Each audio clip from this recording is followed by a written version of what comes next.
Guys, എനിക്കിന്ന് കുറച്ച് സംസാരിക്കാനുണ്ട്. എനിക്കിന്ന് സംസാരിക്കാനുള്ളത് ACCA ഓൺലൈൻ ക്ലാസ് എടുത്ത കുട്ടികളോടാണ്. കുട്ടികൾ കുട്ടികൾ എന്നെപ്പോലെ മുതുകികൾ ആര് വേണേലും ആവാം. ACCക്ക് ഇപ്പം എന്ത് ഏജ്?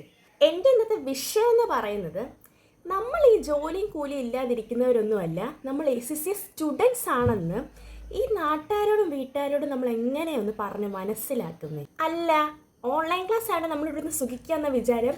നമ്മളാണെങ്കിൽ 3-4 മണിക്കൂറത്തെ class, revision, mock exam, BPP, Kaplan, study hub, എന്നിട്ട് നമ്മളിവിടെ വെറുതെ ഇരിക്കുകയാണ്.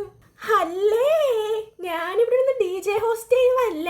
ടോണി സാറെന്ന അസൈൻമെന്റ് എങ്ങനെ തീർക്കണം എന്ന് പറയുന്നത് കരഞ്ഞോണ്ടിരിക്കുക. അല്ല, അപ്പം നിങ്ങൾക്ക് തോന്നി കരയുന്നതിൻ്റെ ഇടയ്ക്ക് നമുക്ക് വീഡിയോ എടുക്കാൻ സമയം കിട്ടിയെന്ന്. അങ്ങനെ തോന്നി അത് തികച്ചും സാങ്കല്പികം മാത്രം. And also there is always a man in every family who will always says that ACC എന്ന് പറഞ്ഞ ഇത്ര പാടെന്താ, സാധാ ഒരു ഡിഗ്രി കോഴ്സ് പോലെയേ ഉള്ളൂ, അതിപ്പോൾ ആർക്ക് വേണേലും എഴുതിയെടുക്കാലോ, എന്താ വേറെ കോഴ്സൊന്നും പാടില്ലേ? അയ്യോ, ഇവരൊക്കെ ഉണ്ടല്ലോ, മേലാലിനി ACC പഠിക്കുന്ന പിള്ളേരെ കണ്ട് പുച്ഛിച്ചാലുണ്ടല്ലോ. അപ്പോൾ ഇതേ അവസ്ഥയിലൂടെ കടന്നു പോകുന്ന നിങ്ങളുടെ ഫ്രണ്ടിനെ നിങ്ങൾക്ക് അറിയാലോ, അവർക്കിത് അയച്ചു കൊടുക്കും. എന്നിട്ട് അവരോട് പറ, നമ്മൾ അനാഥരാണ്, പക്ഷെ ഗുണ്ടകളല്ല.